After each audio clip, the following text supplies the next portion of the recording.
কয়েকদিনে দাবদাহ আরও বাড়তে পারে বলে জানিয়েছে আবহাওয়া অফিস। এ বিষয়ে জানতে যাচ্ছি সিনিয়র করেসপন্ডেন্ট আপেল শাহরিয়ারের কাছে। তিনি আছেন আগারগাঁও আবহাওয়া অফিসে। আপেল, কবে নাগাদ বৃষ্টি হতে পারে বা গরম কিছুটা কমতে পারে, আর এ ব্যাপারে আবহাওয়া অফিস কি বলছে?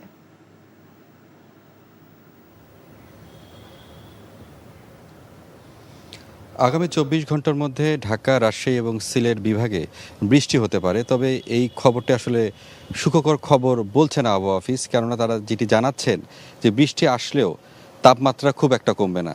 এখন যে তাপমাত্রা ৩৫ থেকে ৪০ ডিগ্রি সেলসিয়াসের মধ্যে সারা দেশে আছে, আগামীতে সেটি আরও বাড়তে পারে বলে তারা আশঙ্কা করছেন। তবে এটি বাড়ার যে কারণটি তারা বলছেন যে এই সময়টিতে যে তাপমাত্রা যে বাড়ে প্রতি বছরই, অর্থাৎ কালবৈশাখী ঝড় আসলে তারপরে ধীরে ধীরে এই তাপমাত্রাটা কমে যায়। এখন কিন্তু সেটি দেখা যাচ্ছে না। দেশের বিভিন্ন জায়গায় যে কালবৈশাখী বা ঝড় বা বৃষ্টি আমরা যেটি লক্ষ্য করলাম,